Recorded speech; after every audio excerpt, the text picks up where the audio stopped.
Gentlemen, Ambrose Blowfield back here again for the Sales Mastery Company. And today I want to address an important subject that sales managers need to take responsibility for, and arguably high-performing salespeople also need to embrace, and that is social selling. Now, social selling isn't new. It's been something talked about for 5, 6, 7, 8 years. And in fact, I thought there was this mini surge of engagement. There were some early adopters. But what I'm seeing with salespeople around the world, and particularly in our client base where they're selling B2B, is they might not be embracing social selling the correct way, or they might not be using it enough.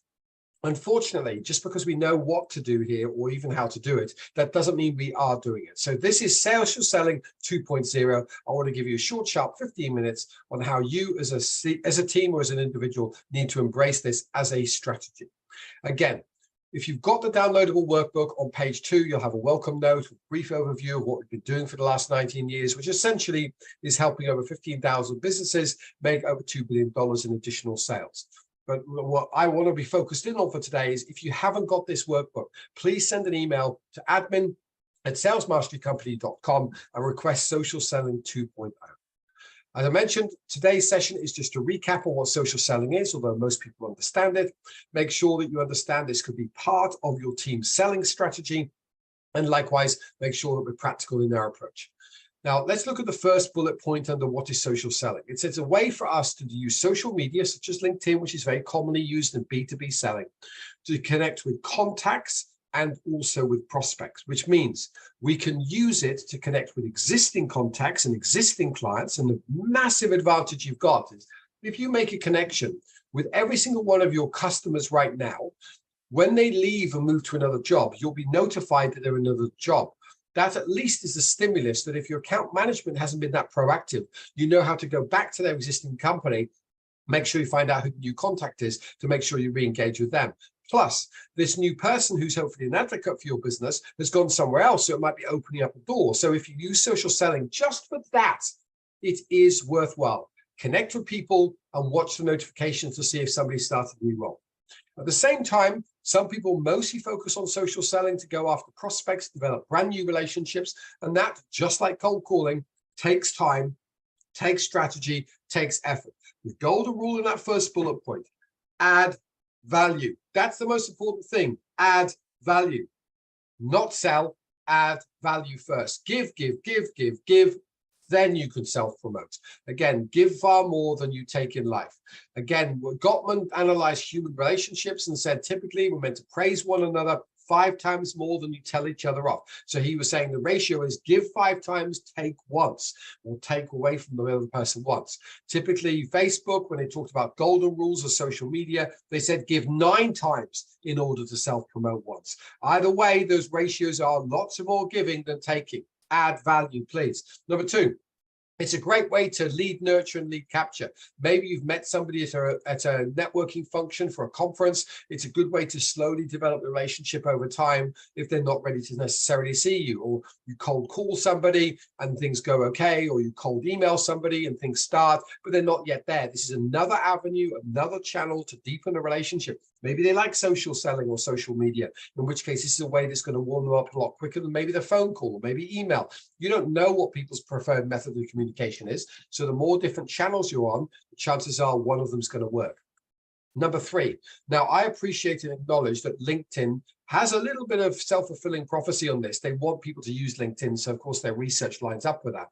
But this is the best research we could find a couple of years ago, is that within an individual sales team, 78% of those that are selling and using social media as a salesperson on a regular basis outperform their colleagues. So at the same business, those embracing social selling tend to do better than others.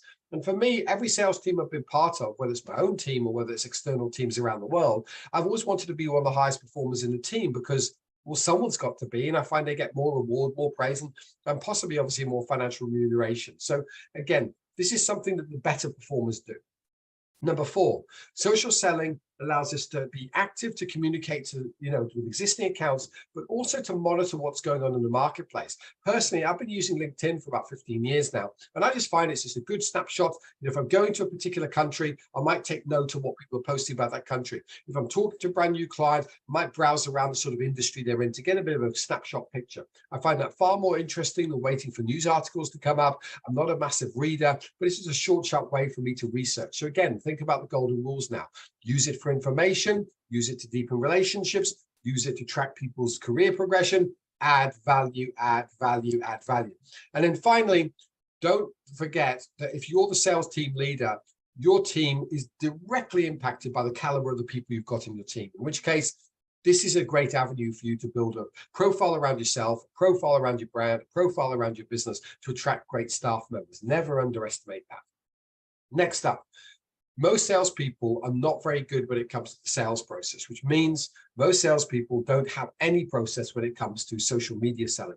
So let's just look at a couple of golden rules just to help you do this correctly. Number one, just like we say in sales strategy or marketing strategy, we're here to serve others. So get clear on who your target market is, and more importantly, understand the platform they're on. I'm not asking you to love the platform. I'm asking you to use the platform that the people you serve are on. My customers sell B2B. The main platform that they're on is LinkedIn. So I've been on LinkedIn for 15 of the last 19 years of our business because I'm here to serve them. If they were on TikTok, I'd have to seriously debate whether I jump on board and whether they're my right target market. But in reality, I'd probably go where my customers are. Number two, you need a professional brand. What I mean by that is you need to come across as a professional as a thought leader, plus your business needs to become professional as a thought leader. You need to be approachable and you need to be knowledgeable. Again, I don't want to know what you've had for breakfast, and it's particularly that you're a hospitality company that's relevant to that. Number three, you need some original content. I'm sorry, but once a week or 3 times a week, you've got to come up with some thoughts and ideas. You've got to come up with some tools and some advice. Maybe it's a calculator. Maybe you interacted on LinkedIn with us, and that's how you got hold of this particular recording. Well, this is a way for us to create some content that adds some value. Again, golden rule number one, that makes you want to engage with us and maybe refer us to other people, or at some stage flick us an email and say, hey, come and train my team. Whatever it is, you've got to be giving first. Remember, 9:1 ratio for Facebook is what's suggested. And pretty much Facebook has dominated the world, obviously, social media for many, many years. So please keep that in mind. Number four, engage your audience. So there's a few things to do around that. One is having engaging topics. A lot of decision makers for our business are sales managers like you, or business owners like you, or senior salespeople like yourself who are on a quest to be better.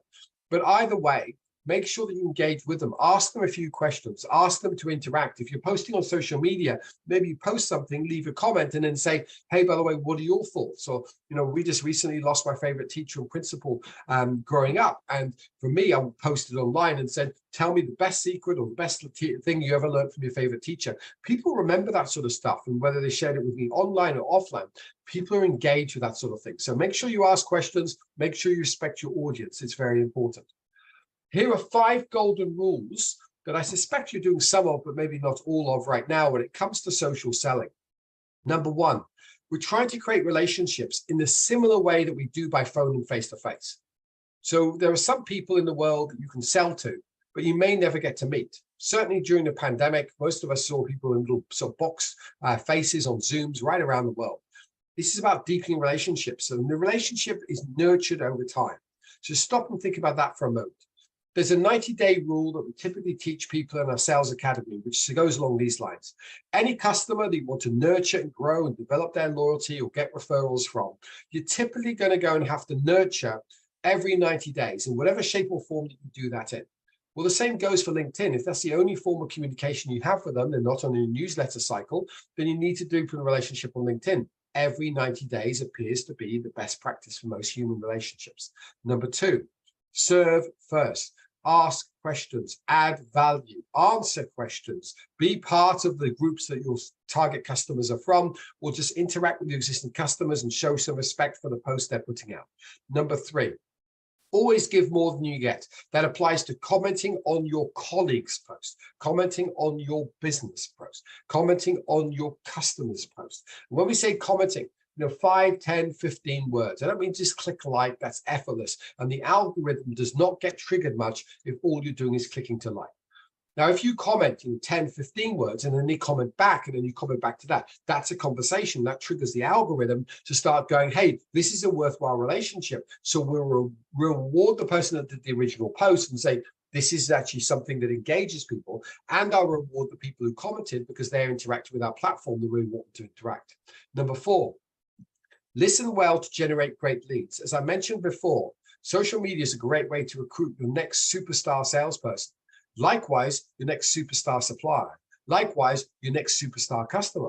So listen to the market, make sure you engage regularly, and you set yourself a time limit per day or 3 times a week or once a week, whatever your frequency is. You set a time limit on your phone and you're diligent and disciplined about switch off.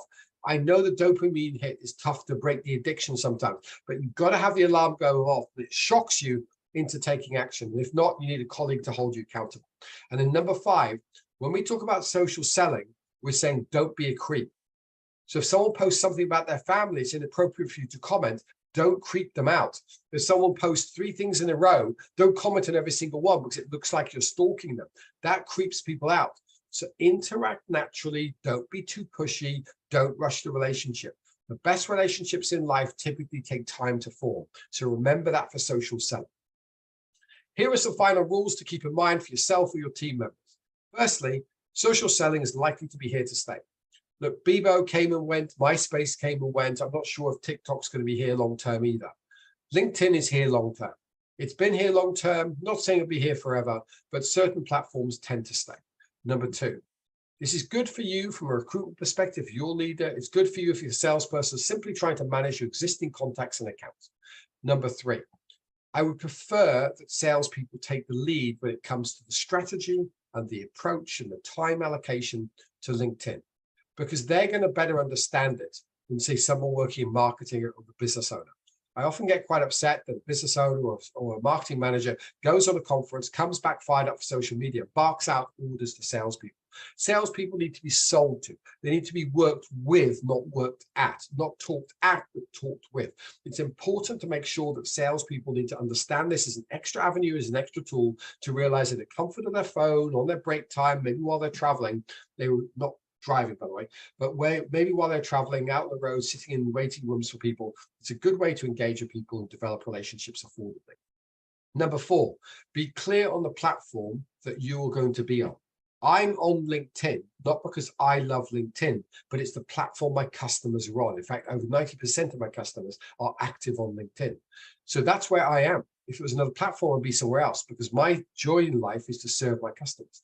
Number 5, make sure you've got set times of the week. I mentioned that before, whether that's once a day, every day, 7 to 7:15, or whether that's 3 times a week, Monday, Wednesday, Friday, or just on a Friday afternoon. But get religious about that, get disciplined about that. Another comment on that, please.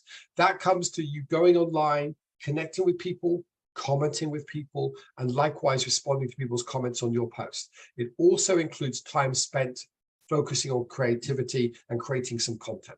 Now, if you don't want to do that in a 1-hour section or a half-an-hour section once a week, maybe divvy it up, do 15 minutes on each of those every single week, and maybe do it every single day during your lunch break, whatever's going to work for you. But it's also important that if someone comments on your post, you take the trouble to comment in response. It triggers the algorithm, it develops a relationship, and it shows respect for the fact that someone took the trouble to comment. At the very least, thank them for commenting. And then finally, don't get bogged down. I've talked about the dopamine hit before. No, I believe that social media is the greatest invention to waste people's time since the TV. And the TV was the greatest invention to waste people's time since the radio. And radio was the greatest invention possibly since the book. The reality is that this is a terrible hole you can lose yourself in. You've got to add value to your contacts. You've got to stay focused on your targets, and you've got to take responsibility for your time every day. Now, if you want help with this topic or anything else in sales, then feel free to send us an email to Sales Mastery Company. So it's admin@salesmasterycompany.com. That's admin@salesmasterycompany.com. Now, whether it's having you and your team join our amazing academy where we're coaching people pretty much every single week and forcing them to implement. So if implementation is what you need, the academy is worthwhile, or we need to talk one-on-one about how we can help work you one-on-one. The other aspect is to remember that if you're a sales manager and you want to help once a fortnight for half an hour, there's an amazing sales manager program we've got for that. It's only $100 a month. So you're welcome to send us an email on that as well. We've written over 300 courses over the years. We've trained in over 25 countries. We'd love to be able to help you grow. But more importantly for today, Social Selling 2.0, be sure to take